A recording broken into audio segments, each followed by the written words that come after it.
Hello everybody, Average Gamer here. Welcome to a rare video where today we're going to be talking about my investments. A couple people have been asking me about them and things like that, what I've been doing, how I've been doing it, and if I have any tips or tricks.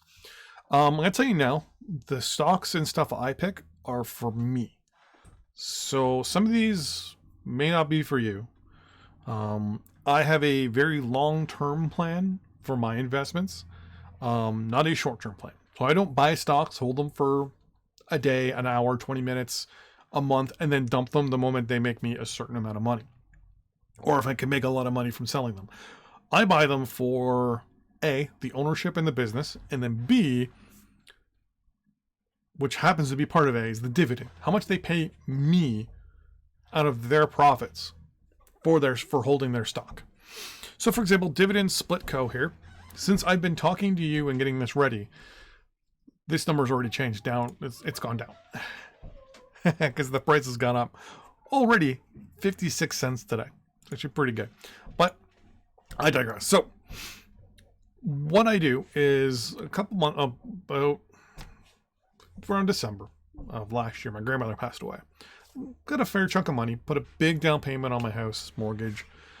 And then I was like, okay, well, we also have a baby coming. So we need to think of something long-term for us, for my girlfriend and I, for retirement, for a whole bunch of other stuff.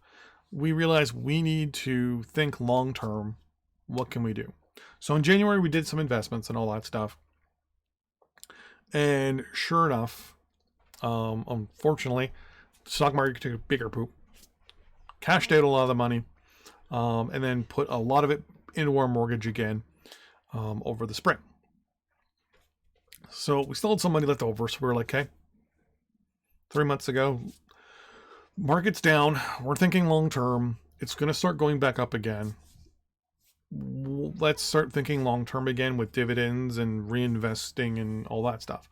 So long story short, went through a huge list of over 263 companies, narrowed it down to 50.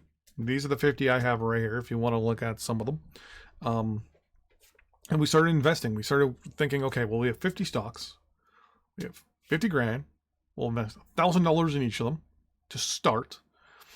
And then from there, we'll be able to tweak and change things in the future. So you're seeing a lot of these stocks are still as they were actually when we first started reinvesting in them about 3 months ago. We're now in month 4.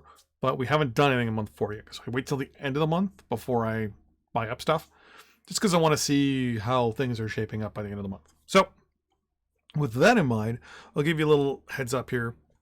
So the dividends. So you'll notice the green marks here. That's just stocks that I reinvested in for that month, just so I know that the next month it should be higher. Keyword there, should be higher. So like, for example, this coming month, the Guardian directed premium yield ETF hedge fund or hedge units, this right here should be higher than last month. It was 292 last month. This month, 372. It's almost an entire dollar. That's actually not that bad. But that's because we bought more stock. So couple things I look at. Number one is, has the company been paying the same dividend constantly in compared to the price? Meaning, if the price of their stock starts going up, do they continue paying low amounts, or do they also over time slowly incrementally increase their dividend? Most companies will do it once every 6 to 12 months. So basically once a year or every half year. They'll kind of be like, okay, for the last year, our stock has been going up and up and up and up and up. We've been paying 5 cents. Our stock originally was like $14. You know what? Let's up the amount we pay the shareholders this month. We'll start paying them a little bit more because our stock's worth more. On the other hand, the company could be like, hey, we're restructuring. We owe too much money, blah, blah, blah, blah, blah. So to pay back, we're going to start paying back our debt. To pay back our debt, we're going to obviously cut back on the amount of dividends we're paying you. Even though our stock is worth more money now, we're going to pay less. So they go from a $10 dividend down to like an 8. So I watch the dividend amounts to see over the last 3 years, 5 years, has it gone up with the price? Has it gone stagnant with the price, meaning it's stayed the same? Or has it also done the peaks and valleys with it? If it does the peaks and valleys with it, usually that tells me that it's an unstable stock, and specifically the dividend, meaning that they're depending on the dividend to push the stock. So I don't really pay attention to that too much. Or those stocks, well, unless they're paying a lot of money. I recently had one that was paying, I think it was 56% over 3 months. And I was like, or it's 56% for the year. So if I own that stock for one solid year, it would pay out half of its own value plus a little bit more. When I did more research, I realized the reason why it was sitting at 56% is because the stock, they're paying 8 cents. The stock was worth 19 cents. And the stock originally was valued at about 13 or 14 bucks. And they were basically in the process of refinancing their company and their business. But they kept the stock at the same price, but the price of the stock went burp.